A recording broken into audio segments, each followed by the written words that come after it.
Assalamualaikum warahmatullahi wabarakatuh. Perkenalkan, nama saya Febrianto, Stanbook A3212047. Assalamualaikum warahmatullahi wabarakatuh. Perkenalkan, nama saya Aditya, Stanbook A3212064. Assalamualaikum warahmatullahi wabarakatuh. Perkenalkan, nama saya Dini Prastika Lagole, Stanbook A3212066.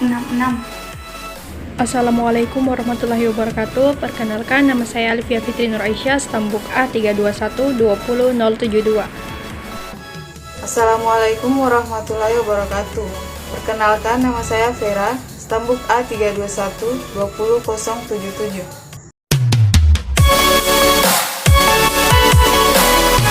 Ilmu pengetahuan alam atau IPA merupakan kumpulan pengetahuan tersusun secara sistematis yang didasarkan pada penyelidikan dan interpretasi terhadap peristiwa-peristiwa atau gejala alam melalui metode dan sikap ilmiah. Ilmu ini terus berkembang, bertambah luas dan mendalam sesuai dengan hasil-hasil penemuan dan penyelidikan baru, menyebabkan timbulnya cabang-cabang ilmu dikenal sebagai fisika, kimia, biologi, dan ilmu pengetahuan bumi dan antariksa atau IPDA. Pembagian IPA yang terdiri atas beberapa cabang di atas memudahkan mempelajari alam dan seisinya dari sudut pandang tertentu.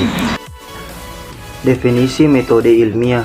Metode ilmiah adalah langkah-langkah yang ditempuh oleh peneliti dalam menjawab pertanyaan-pertanyaan atas masalah-masalah dan keingintahuannya terhadap fenomena-fenomena yang terjadi, sehingga dihasilkan jawaban yang akurat dan objektif, sehingga mampu diterima secara universal dan dianggap valid. Pendekatan saintifik dan kaitannya dengan metode ilmiah merupakan pembelajaran yang mengadopsi langkah-langkah saintis dalam membangun pengetahuan melalui metode ilmiah. Metode pengembangan ilmu pengetahuan alam. Metode yang digunakan adalah metode ilmiah, merupakan dasar ilmu pengetahuan alam.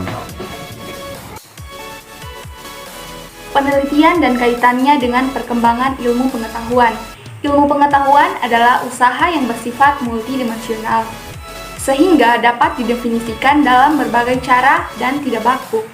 Relevansi penelitian dengan ilmu pengetahuan berkembang dari upaya manusia mencari jawaban atas berbagai pertanyaan seperti pertanyaan ini apa, itu apa, mengapa begini, mengapa begitu, dan selanjutnya berkembang menjadi sebuah pertanyaan seperti bagaimana hal itu bisa terjadi serta bagaimana memecahkannya.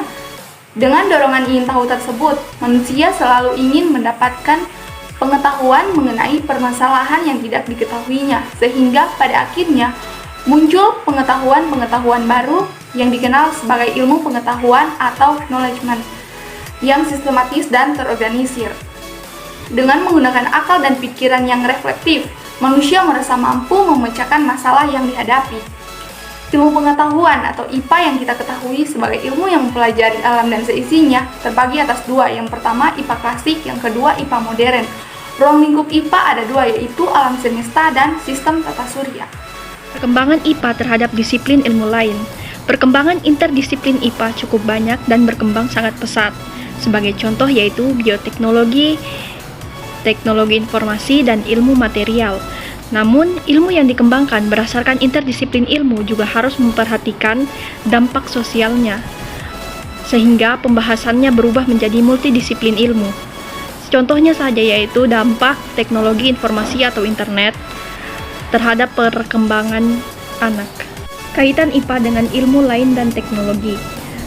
Nah, yang pertama, kaitan IPA dengan ilmu lain.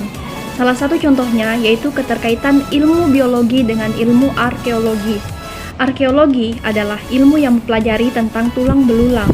Sementara dalam ilmu biologi juga terdapat cabang ilmu biologi yang juga mempelajari struktur dan susunan tulang. Ya, kemudian yang kedua adalah kaitan IPA dengan teknologi. Ilmu alamiah murni memang tidak secara langsung berperan dalam kehidupan manusia, tetapi antara ilmu murni dan ilmu terapan mempunyai keterkaitan yang erat.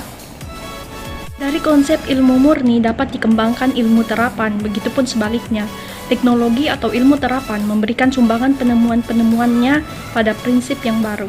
Ilmu pengetahuan alam IPA membahas tentang alam dan seisinya, terbagi atas fisika, mempelajari benda tak hidup dari aspek wujud dengan perubahan yang bersifat sementara, seperti bunyi, cahaya, magnet, teknik kelistrikan, dan teknik nuklir. Kimia mempelajari benda hidup dan tak hidup dari aspek susunan materi dan perubahan yang bersifat tetap. Kimia secara garis besar dibagi atas kimia organik, protein, lemak, dan kimia anorganik nikel. Hasil dari ilmu ini menghasilkan plastik dan bahan peledak. Biologi mempelajari makhluk hidup dengan gejala-gejalanya, contoh botani, zoologi, morfologi, anatomi, fisiologi, dan histologi.